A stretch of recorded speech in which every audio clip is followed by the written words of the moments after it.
Thanks everyone for being here tonight. I'm sorry. Sorry. Thanks so much for being here tonight, everyone. As you know, the show is broadcast live every Thursday on livesci-fi.tv. I would appreciate anybody to send me comments or send us comments on the show.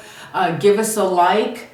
And if there's any shows that you would like us to present to you, please make some comments about the show. And if you would subscribe, then you will get all the show alerts for the Do You Believe show. So again, thanks so much everybody for being here. I see everybody in chat. Thank you once again, and the show is going to start in a few seconds. Thank you.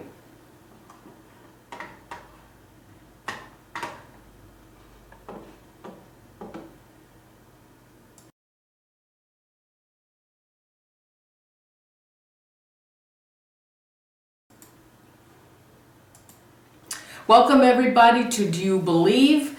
And my guest tonight is Jason Telto, who is an expert on the Texas Chainsaw Massacre. Jason, thanks so much for joining me tonight in the show. Well, thank you so much for having me today. And I know I have an expert with me on the Texas Chainsaw Massacre. Now, how did you get involved in this? Well, growing up in Texas, it was kind of an urban legend, the whole situation that, this really happened. And, as a kid, that's just fascinating to think that, there was some guy in Texas with a chainsaw in Texas. And then once you really get into the actual story of it, you realize, it didn't even happen here. And it was one of those things that, I guess it was, Texas seems like a different country to so many people. It was our urban legend, I guess you'd say. Are you from Texas? I am from Texas, yes, the DFW Metroplex. Awesome. All right, so now I have a question to ask you. Is the Texas Chainsaw Massacre real? The idea behind it is real. There was a man by the name of Gein who lived in Wisconsin, Plainfield, Wisconsin. Population is 632. As for the movie itself, there were some liberties taken with it, of course. But the man, as you see, Gein right here, he was born in 1906 to George and Augusta. Now, George, of course, was a drunkard. He was very violent with his children. And Augusta hated her husband with a passion, but because of her religious beliefs, she could never get a divorce from him. And so they, they beat their children and they beat them? They did. They beat them. Augusta wouldn't allow them to have friends. They would have to go to school and come directly home afterwards. She verbally abused them as well, too, didn't she? Yes. Oh, yeah, very bad. Poor things. So go ahead. Well, basically, and I believe it was around, let me see if I can get this correct. I believe it was 1940. Somebody may correct me. 44? No, yeah, it was 40. George had died, the dad had died of a heart attack. Right, it was 1940. And they were living in the Crosse, Plainfield at this time. Well, after he had died, Augusta bought a little store and moved everybody to Plainfield to the farmhouse that is now, the legendary death house. Right, but that house burnt down, but we'll talk about that later. Okay. And so, throughout their whole childhood, the big thing for her was all women were prostitutes, all women were whores to her, except her, of course. And so, that was bred into Ed at such a young age that when he started to hit adolescence, he was getting these feelings, but because he didn't really know any women, they almost transferred to his mother in a way, to where he was getting a very, sexual feeling towards his own mother. Yeah. And it's reported, and this isn't necessarily, there's no fact behind it, we can't say 100% whether this happened, but it is reported that, there was some molestation, some incest going on with them. Oh, really? I didn't read that. Yeah. Along with, of course, the abuse, which almost in a way created this S&M type mentality that he ended up with, much like, many years earlier, Albert Fish. And it's seen within some of these serial killers, this S&M mentality seems to pop up again and again, where they relate sex to violence. And so that's when you start getting this mentality that Ed had of, women to him were more or less a thing. And, because of his mother's religious beliefs. Well, he had a fetish too. And I'm not sure where he got all this from. I don't know if he started getting these weird things happening to him, or was it after his mother died that he became obsessed with body parts and stuff? That was after she had died. Because in 44, his brother Henry mysteriously died in a fire, supposedly, because he went out to burn off the back field.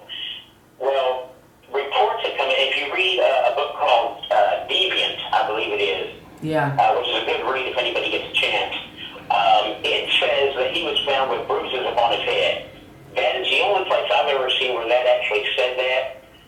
Other people said it was a heart attack. Either way, later on it was come to find out that apparently Henry was killed by Ed in this field while they were burning off the brush. But he was never accused of Henry's death. Didn't they say he died of suffocation? Yeah, that's the official, until after later on, when Ed was finally arrested, that part kind of came to light. But so after Henry had died, Henry was kind of Augusta's favorite in a way, but he had turned from Augusta earlier to where, well, my mom's crazy, and he's kind of going off on his own. So when he finally died, that's when Ed and Augusta's relationship really started to falter.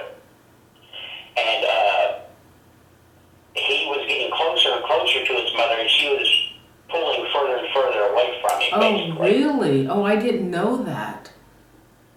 Oh, okay. And so that started to bother him immensely, because now, he's looking for this connection with his mother, and she's pretty much given up on life at this point because her favorite son had died. Oh, so she was attached. Later that she had passed on. Okay, so she was attached to Henry. Right. Oh, now I read that he really had a hard time in school, that he couldn't make friends, and the kids would make fun of him because he was effeminate and shy. There was that. He was feminine. He was shy. He also had a small growth that was growing over his eye, which a lot of boys also make fun of. But even with all that, he still did really well in school. Grades. Right. Go ahead. And but once again, she would make him come directly home from school. So even if he could have friends, nobody wanted to be his friend anyway, because he was just so shy and so held into himself because of his upbringing. Right. So he remained on the farm after she died. Mm-hmm.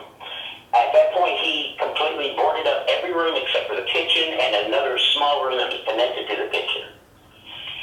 And that's when it all started to really go wrong. Between 1947 and 52, he started to dig up bodies from graveyards. Okay, okay, let's step back a little bit. Let's go back a little bit. Okay. During the late 1940s and 50s, people started disappearing in the town. So that, there was one woman in 1954. Well, that's the Mary Hogan. Okay. Let me go back a little bit. This is what I got the information on during the late 1940s. If you don't mind, Jason, me saying this. Okay, during the late 1940s and 50s, people started disappearing. There were 4 cases in particular that baffled the police. There was an 8-year-old girl named Georgia Wickler who had disappeared coming home from school in 1947. Then there was another girl disappeared 6 years later in La Crosse, Wisconsin. She was 15 years old, and her name was Evelyn Hartley, and she had been babysitting at the time she had vanished. Then there was two fellas. In 1952, two men had stopped for a drink at a bar in Plainfield, Wisconsin, before heading out to a deer hunt, and they also disappeared. And then it went into 1954 with Mary Hogan. Right. Now, with those instances, Ed, after he was captured, never held back anything that he did. He went ahead and just let it all hang, and he never admitted to actually having any involvement in those disappearances, though. So whether it was or wasn't him is still up for debate. Well, they never found the bodies. Right. Yeah. So then in 1954. Now again, let's go back to when did he start? Did he start robbing the graveyard before he killed Mary Hogan, or did this lead up to it? Did he do his killings and then he started going into the graves? Well, it depends on where you hear. I've heard both stories. I've heard that he started, and this is my personal belief too from what I've read, he started with grave robbing, and eventually that became not enough for him, that eventually he killed.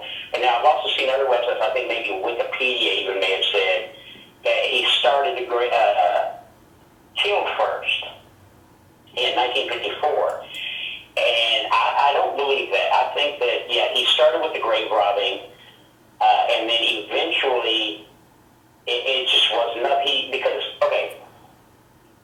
To get into his head, you have to understand, of course, a lot of people have seen Psycho. Yeah. Now, The Norman... Go ahead. Which, of course, the Norman Bates character is also based on Ed. And that is another view of him as in the personal relationship he had, where after she was dead, he still talked to her, and she would talk back to him in his head. And so he was trying to have this relationship with her, after she was gone. And so what he started to do by digging up the graves is he would take certain body parts, and it's usually female, and he would, of course, made this suit. And at night, he would put this suit on, and that was when he was his mother. Right. He wanted to be a female. So actually he wanted to be his mother? Well, it was I guess not necessarily be his mother, but it was a way he could feel closer to her. I guess by being like her as a woman in sorts,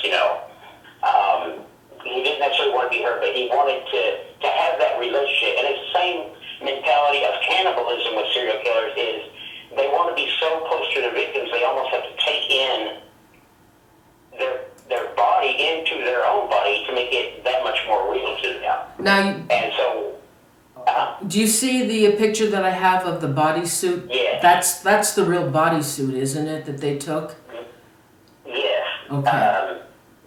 And it was, because the one I'm seeing right now is just the chest plate and the mask. He also had, the full, I think he had another picture where it had, from the movie, where he had the pants too, and he also had belts and neckties and wardrobe to go with the clothing.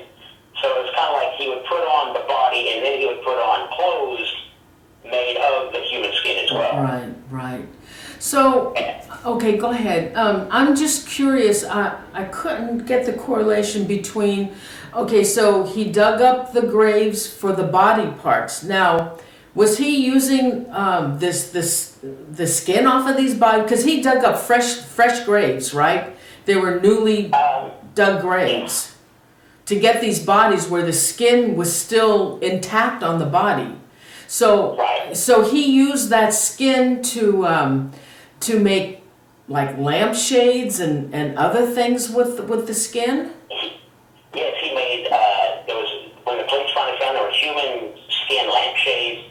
His bowls were made out of human skulls. He had a pair of lips as the cord on his blinds to his window. Oh my God. He had a pair of socks that were made out of human feet. Oh my God, I couldn't get any of those pictures. Now what about that mask that he made? Where did that come from? That was one of they never released the actual, because he had many of them. He had many faces hanging on the wall, but he also had Mary Hogan's face. Now, depending on the reports, one was in the refrigerator, another one was her face was in a bag. And apparently that was basically the last one he was known to wear. So this picture of this mask that I have, was this the one that he would put over his own face? Yes. Okay, but they don't know whose face that was? No, not all of them. They couldn't all be accounted for because some of them were already just rotted away so bad they couldn't, they didn't have any teeth for dental records or anything like that. It was just the face. Oh. But they know that throughout the house at the time, there was anywhere from 13 to 16 bodies they knew were in the house, aside from Mary Hogan and Bernice Worden. Because the ones that he admitted to actually killing, he only admitted to killing 2 people, and that was them. Everybody else was already dead prior to him just digging them up and using their flesh. Right. And there you have a picture of the gloves he made, yes. and he would walk around in the moonlight wearing a nose as well. Oh my God. Now, one of the victims that he admitted killing to was Mary Hogan, and she was a tavern owner. Right. And now these 2 victims that he shot both of them.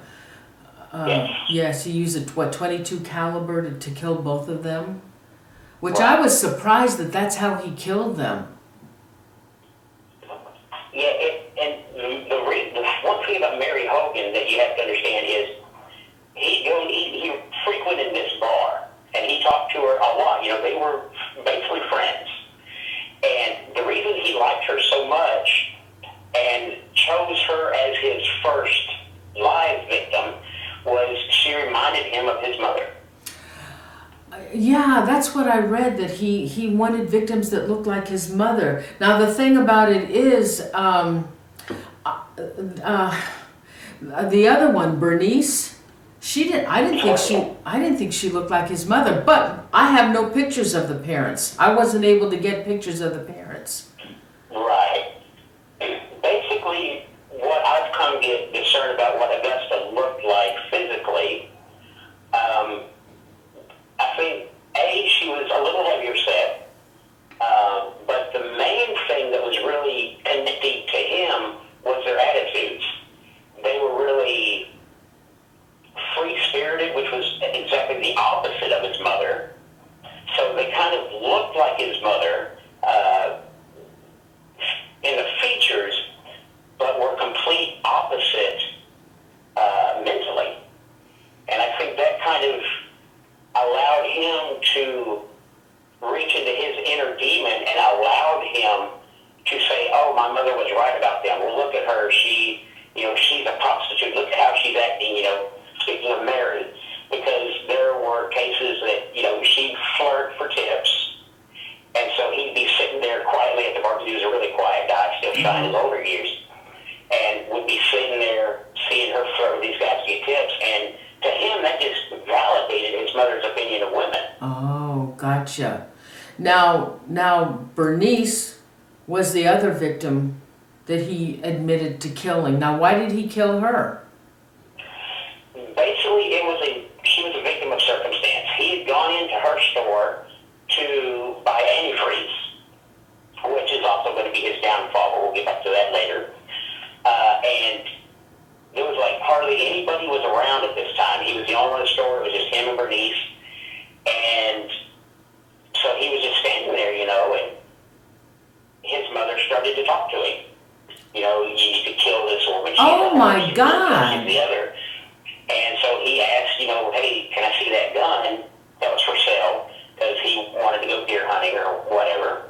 And so, knowing Ed for years, she handed the gun over, take a look at it, and he happened to have a shell that he put in it and shot her right there on the spot. Oh. Because his mother told her to.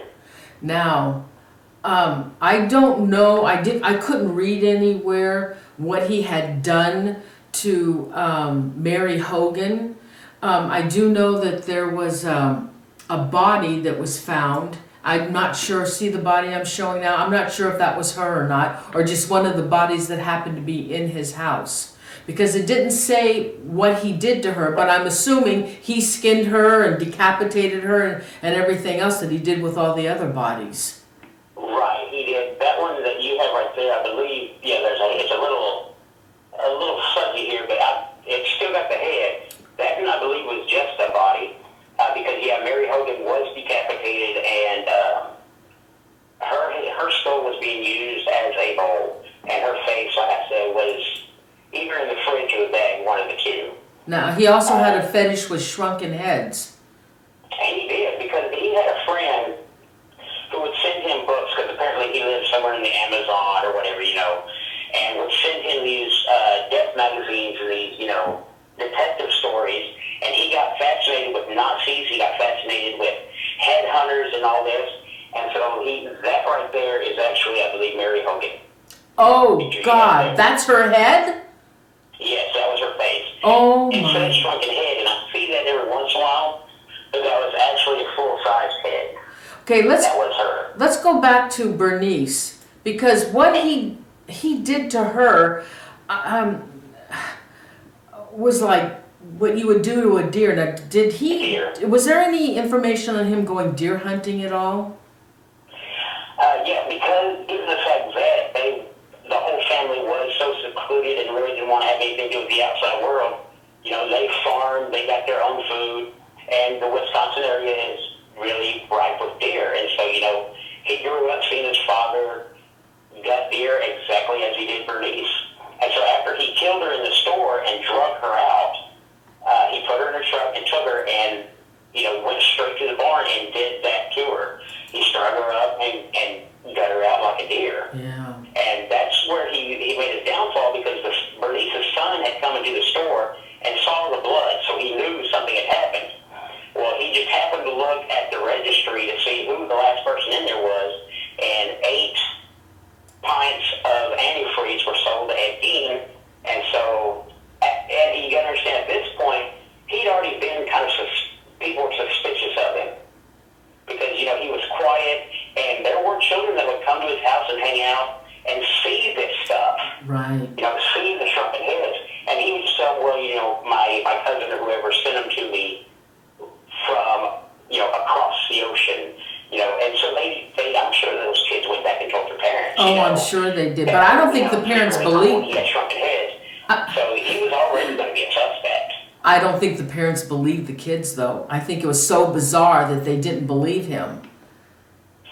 There were some people that didn't, and then there was, like, Bernice's son. He knew as soon as he saw that. He's like, because he always, when he would see Ed come into town, he always kind of had that look on his eye, like, yeah, he's up to something. But, he could just be a quiet guy. But as soon as he saw, the blood and everything, he knew it was Ed, and so he called the cops. And it took a little while to actually get the cops out there originally, because they were, like what you were saying, people had heard the stories, but like, well, whatever. But when they finally went out there, they went into the barn, and that's where they saw Bernice. Now, in 1954, when Mary Hogan disappeared, did they tie that into Ed?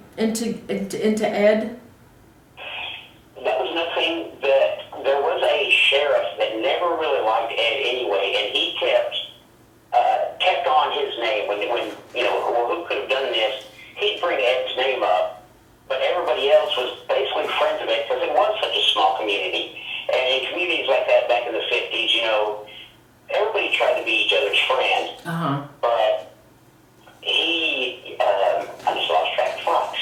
Oh, but there was one sheriff that kept bringing his name up, but nobody really wanted to believe it, I guess. And so he was never officially tied into Mary Hogan until they actually found her remains. Okay, so then, and then the murder of Bernice Worden, and that was in 1957. Yes.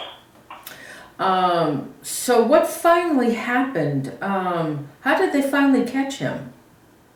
Okay, well, like I said, when Bernice's son saw he was left, when he called the sheriff, they came out and they were just horrified by what they saw because they first went to the house. Now, I think one of the movies that shows them going to the barn first, and that's just not what happened. They went in the house and were just, horrified by what from just littered with body parts. And, you've got to imagine a house with all the furnishings you would have, they're just made out of human body parts. It's inconceivable how horrible it must be until they eventually went out to the barn and finally saw Mary Hogan Bernice Worden, and tied it all together that this is where they were all going. This answers the questions of the grave robber. This answers the questions for Mary Hogan and Bernice Worden. Right. So they finally, they took him to jail, and he was, very willing to go. He didn't fight. He didn't do anything. Well, they find him. They found him. I read that they found him in the store. He did go back to the store.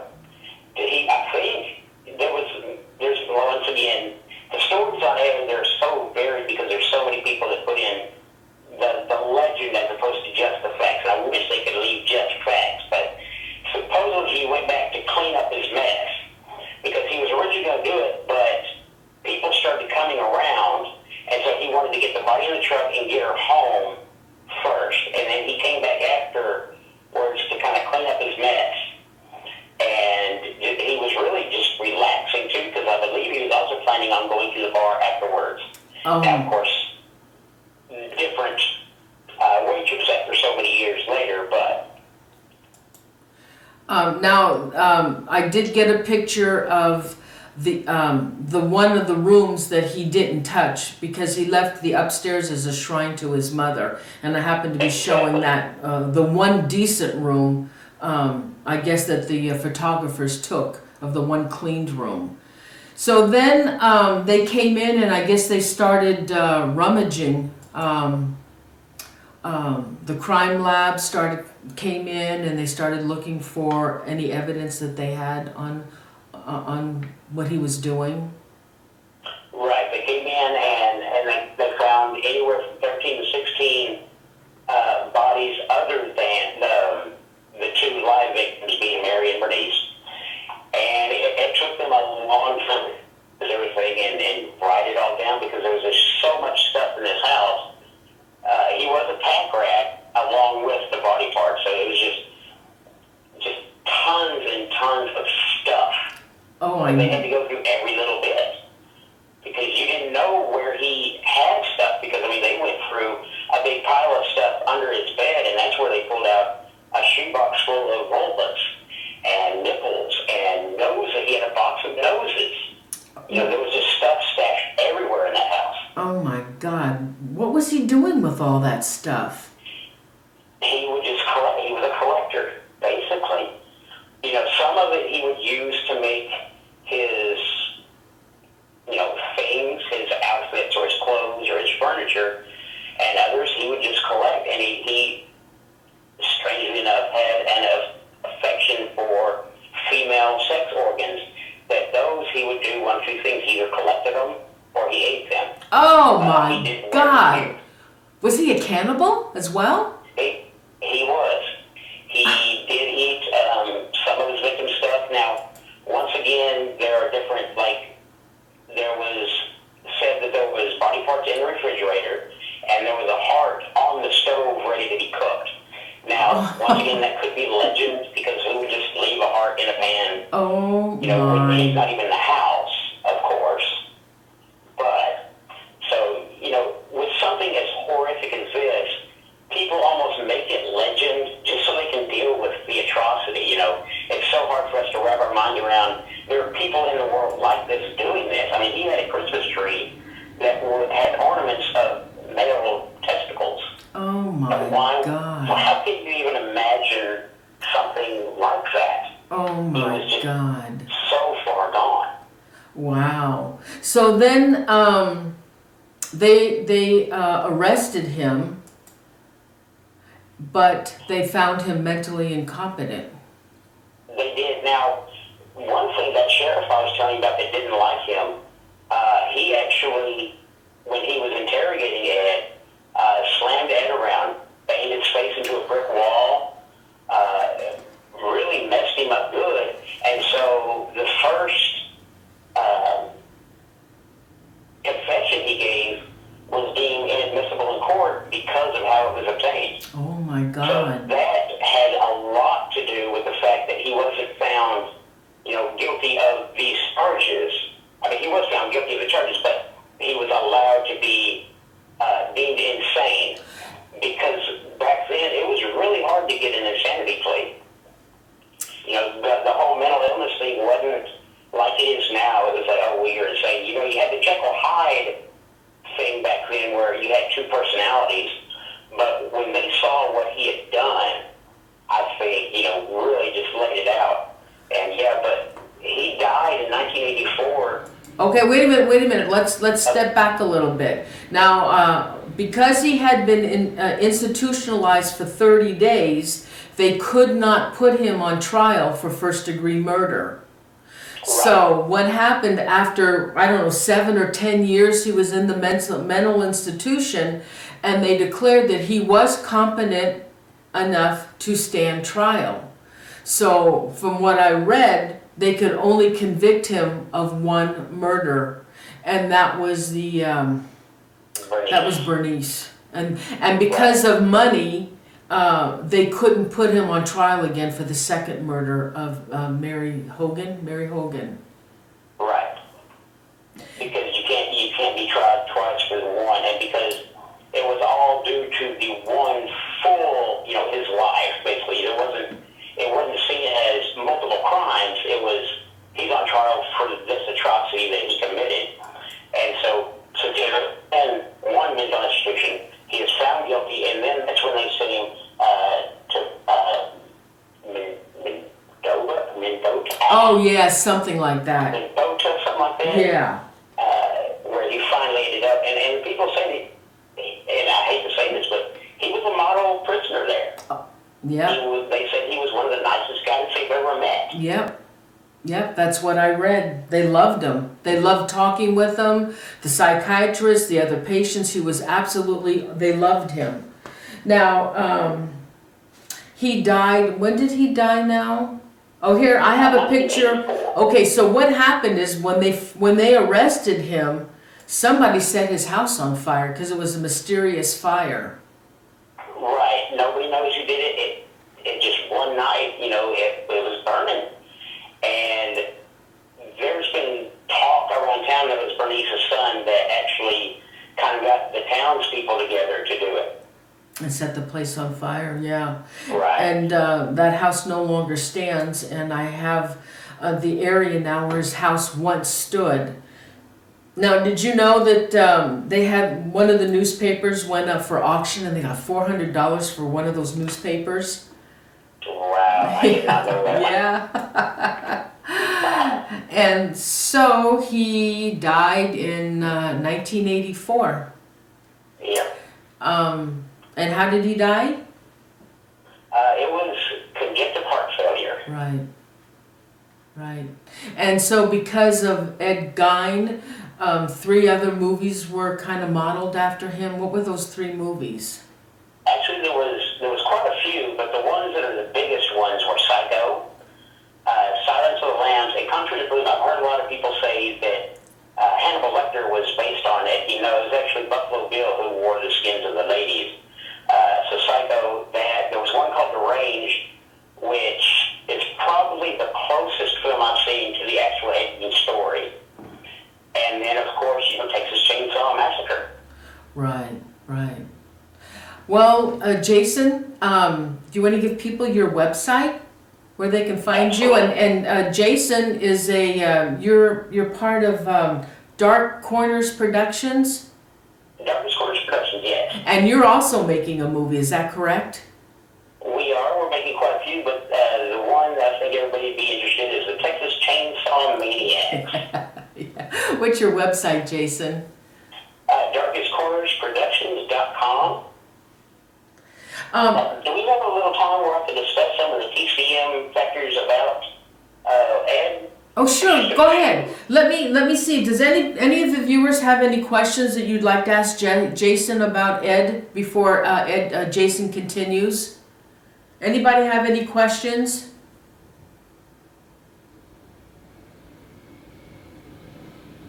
Okay, go ahead, Jason. Okay. Now, of course, when you watch Texas Chainsaw Massacre, let me start with Tony Hooper had family who lived in Wisconsin. And when he was a young little kid, when they would come and visit, and they would tell the story of that game. And so that kind of stuck in his mind. And I just want to hit on a few little things, because when people hear about Texas Chainsaw Massacre, they think, yeah, he's a guy who wore a mask made of human skin. That's the only correlation with Ed Gein. But in actuality, the first scene you see in Texas Chainsaw Massacre is the hitchhiker robbing graves and pulling up the bodies. So that was one that you see. Another one that I really think got overlooked by many people is when Leatherface in the Chainsaw films, he's very effeminate a lot of times. He wears the apron, he puts on female masks, which also is a direct correlation with Edward. Mm.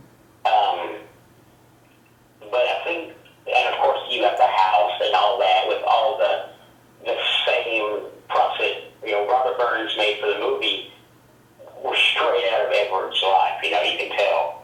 But of course the most famous thing that sometimes gets overlooked in the Chainsaw films was when Terry McMahon, also known as Pam in the movie, was hung on the meat hook. Well, that is a direct correlation to Bernice being, hung like a deer, hung like meat. Yeah. And so there's a lot more in that film that was related to Edward Gein than a lot of people, I think, really realize until you really pay attention. We do have some questions in the chat. Okay. We already discussed this, but what was he like as a child growing up? You want to just go over that? He was very withdrawn.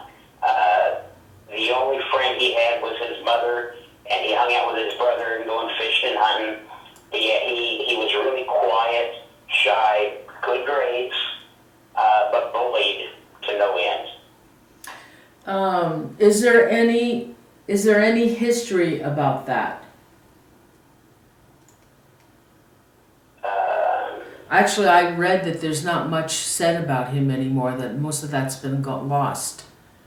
Yeah, there's not a whole lot. There'll be one or two sentences about his childhood, but it all, from probably up until his 50s when all this really happened, there's really very little that was known about, aside from that kind of thing that really happened with him. We don't know if he abused animals like so many serial killers have been known. They start with animals, kind of build up. There's no, record of that or anything of that nature. Also, another question: how much was the movie similar to real life? Which movie? I imagine they're talking about the Texas Chainsaw. Yeah. Once again, there's certain things. There's the cannibalism. Really, if you think about the film, Ed Gein is actually Leatherface and the cook, played by Jim Seedow. Because Jim Seedow was Ed Gein when he went into town. In the film, he ran a little barbecue shop, and everybody in the town supposedly liked him until he gets back. He's like, I'll have no part in killing, and then Leatherface would do the killing. So both those characters were really the two personalities of Ed.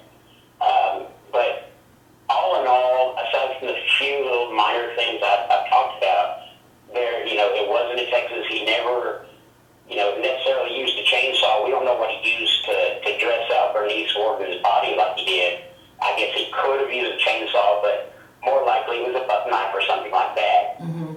So for the chainsaw itself, you've really got to just understand that the house and the mask were the main things taken from Ed Gein.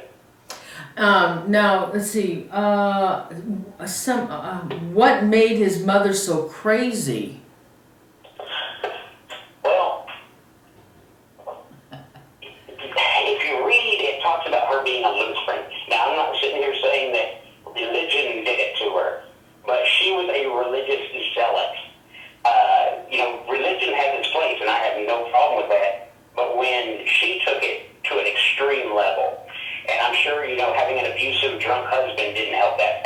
Right.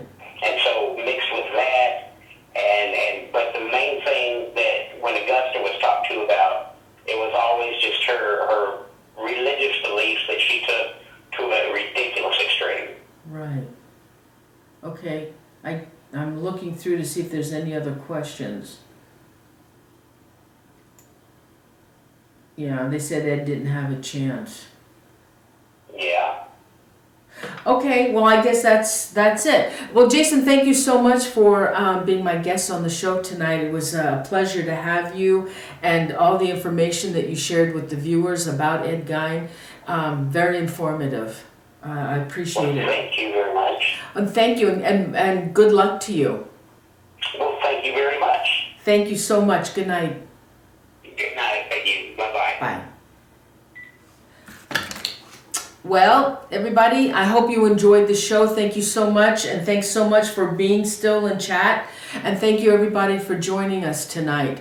Again, the show's live on Thursdays. And next show, next Thursday, will be Who is the Real Jack the Ripper?